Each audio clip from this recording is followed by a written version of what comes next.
سلف صالحین بہت سارے ایسے کام کیا کرتے تھے، بس افسوس کہ ہم زندگی میں انہیں فراموش کر گئے۔ كانوا يعلمون أولادهم حب أبي بكر وعمر كما يعلمون السورة من القرآن۔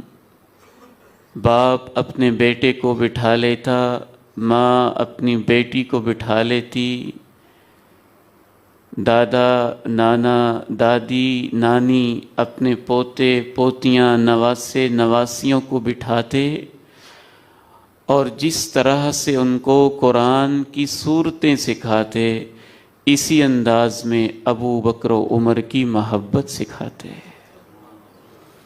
بیٹا ابو بکر ایسے تھا، عمر ایسے تھا، عثمان ایسے تھا، علی ایسے تھا، صحابہ ایسے تھے،